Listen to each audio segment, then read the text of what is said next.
What's going on, everyone? Scott here. Welcome back to the channel. So, Michigan State basketball faces Bryant in the first round of the NCAA Tournament, 10 o'clock Friday on TBS. Now, Bryant is coming in winners of 6 straight games, having won the American East, including beating Buffalo earlier this year, playing St. John's close earlier this year. They did get blown out 112-66 against Grand Canyon, another tournament team, but they dropped 122 in a game earlier this year. So, a pretty impressive team for a 15 seed overall. So Michigan State obviously coming in after winning the Big Ten, winning 8 straight quad one games before losing to Wisconsin in the Big Ten tournament semifinals. Now, this is going to be a really interesting first round matchup between the 2-seeded Michigan State and 15th seeded Bryant. But before we jump into the matchup, if you could just hit that like and subscribe button down there. We have more Michigan State basketball content on the channel. We have a bunch of other NCAA tournament videos that will be going up throughout the tournament as well. So make sure to subscribe so you don't miss a video. So starting out for Bryant, 2 guys that immediately stick out for me, Rafael Pinzan and Earl Timberlake. Pinzan,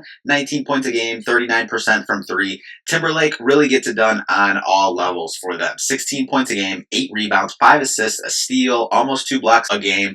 2 other guys averaging double digits, Barry Evans and Connor Withers. Evans, 14 points, 7 rebounds, 1.4 steals, and Withers, 11 points, 6 rebounds, and 1.6 steals. So overall, a really good offensive team, 82 points per game as a team, 41 rebounds, which is 4th in the country. Very impressive there on the boards. They do shoot at about 34% from 3 on the year, turn it over around 12 times a game, and then in turn force about 12 turnovers a game. They're 274th in bench points, around 17 a game. Michigan State still sitting up towards the top of the country, 7th in bench points with 34 a game. Bryant likes to play fast, 63rd in the country in fast break points at around 12 a game, 2nd in adjusted tempo. Michigan State, 4th in the country in fast break points a game at 16 a game, 137th in adjusted tempo. Bryant is 3rd in the country in blocks per game with 6 a game, and this is a really, really tall team, so that translates. You got a couple 6'11s, you got a couple 6'8s,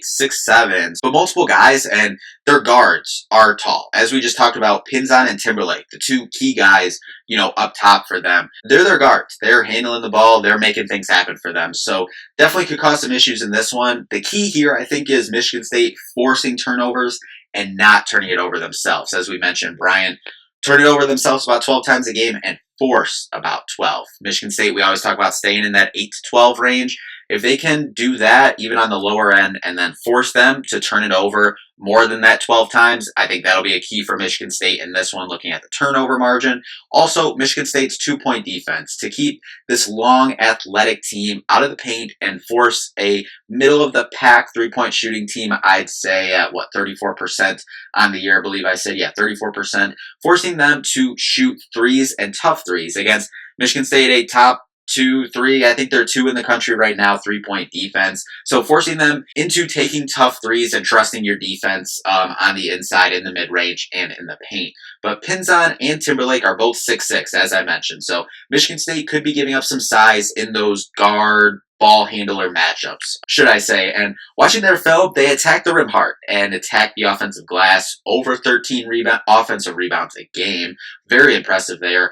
They drive and kick for open threes, so we'll have to lock down in the gaps, will Michigan State, as well as watching the slot cuts. I'm going to try to, if I'm not able to loop it into this video, I will have another video, YouTube Shorts or TikTok or my Twitter, somewhere, just a short little minute 14 video cutting up here, and just watching some of the stuff they do of attacking the basket hard, finishing through contact at the rim, but then also crashing that offensive glass, and then, as I said, driving, kicking, spraying out for threes, and then also driving, kicking, if they're forced to the baseline, the one clip that we will have in there as well, driving to the baseline down there, and 2-3 guys focusing on the driver there, watching for one of those slot cuts to come in. Video that I'll have either here or a separate video here is going down and slot cut actually coming from the same side. So ball handler going down, 2-3 defenders, eyes there, boom, slot cut right here, right behind the defense for an easy basket at the rim. So definitely a lot of things that they can do that Michigan State will have to watch out for in this one. But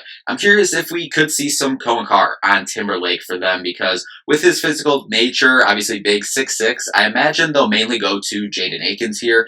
But I'm curious if when Cohen's in the game, if he goes that route, or see if they go a different direction here when Jaden isn't in the game. But look, at the end of the day, for Michigan State, going to have to knock down some shots in this one. Michigan State is a top 5 defense in college basketball, but this team in Bryant can score the ball. So you're going to need to hit some shots as well, even with a really good defense in Michigan State. So Jace Richardson, Jaden Akins, Trey Holloman, can they knock down some threes in this one? Maybe some Jackson Kohler, pick and pop. Obviously a bigger team for Bryant. So can Jackson knock down 1, 2, 3-pointers like we saw against Illinois, earlier this year? Something like that to really give Michigan State that offensive boost.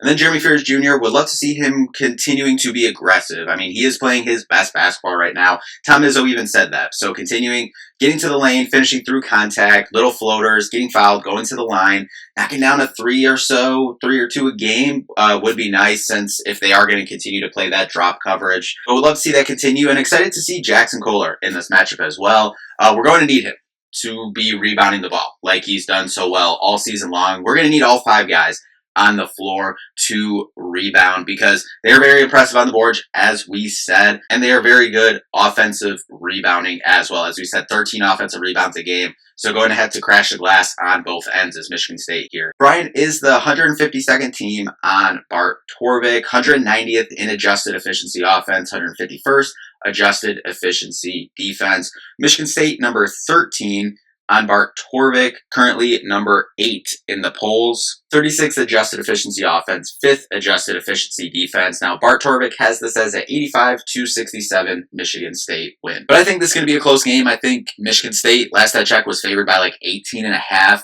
Would not be surprised if, this is a 10-14, maybe even closer game. And obviously, we know anything can happen. Unfortunately, as Michigan State fans, we have been through a 2-15 upset. Don't want to bring that up, but we have been through that. So anything can happen. We know that any game of this tournament. And yeah, weird things can happen. Tipping off super late in Cleveland, very, very weird. But overall, I would not be surprised if Bryant covers that 18.5-point spread. I think that's a lot. And when you look at the film of them, I think they do a lot of really things well. And I know I keep hearing people say this, and I agree with it. They're not a normal 15 seed, at least just from the little film that I've seen over the last couple days. But anyway, that'll do it for this one. We will be back with a recap for this one. Thank you all so much for watching. We'll see you in the next one. Peace out.